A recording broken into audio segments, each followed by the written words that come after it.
West Bengal రాజధాని కోల్కతా రణరంగంలా మారింది. Doctor హత్యాచార ఘటనపై చేపట్టిన విద్యార్థుల చలో సెక్రటేరియట్ ర్యాలీ ఉద్రిక్తతకు దారితీసింది. ర్యాలీని అడ్డుకునేందుకు 6,000 మందితో భారీ బందోబస్తు ఏర్పాటు చేశారు పోలీసులు. సెక్రటేరియట్ కు వెళ్లే దారుల్లో ఎక్కడికక్కడ బారికేడ్లను ఏర్పాటు చేశారు. ముందస్తుగా రోడ్లు బ్లాక్ చేసి వాటర్ క్యానన్లను సిద్ధం చేశారు. ర్యాలీ ప్రారంభించిన విద్యార్థులను అడ్డుకునే ప్రయత్నం చేశారు పోలీసులు.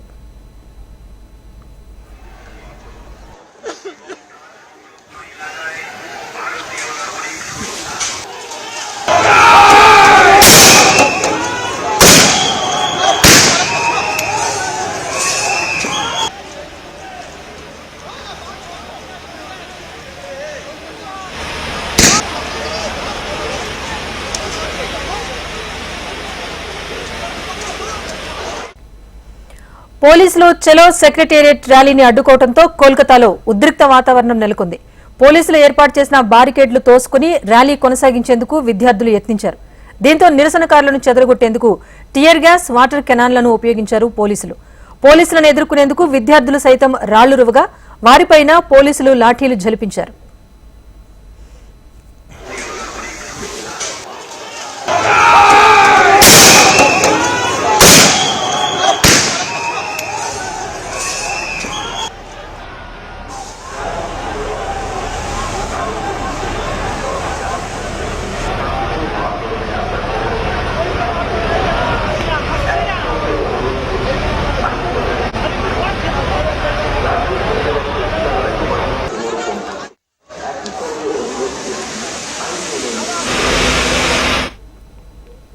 మరోవైపు డాక్టర్ హత్యాచార ఘటనపై బెంగాల్ బీజేపీ ధర్నా చేపట్టింది.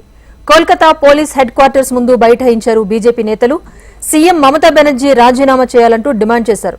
హత్యాచార ఘటనలో ప్రాణాలు కోల్పోయిన డాక్టర్కు న్యాయం చేయాలంటూ స్లోగన్స్ ఇస్తూ ఆందోళన చేపట్టారు. అయితే బీజేపీ శ్రేణులను అడ్డుకునే ప్రయత్నంలో అక్కడ కూడా ఉద్రిక్త వాతావరణం నెలకొంది. పోలీసులు బీజేపీ నేతలకు మధ్య తోపులాట చోటు చేసుకుంది.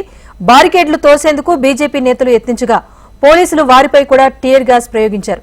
ఇక హత్యాచార ఘటనలో న్యాయం చేయాలని డిమాండ్ చేస్తూ రేపు బెంగాల్లో 12 గంటల బంద్కు పిలుపునిచ్చింది బీజేపీ.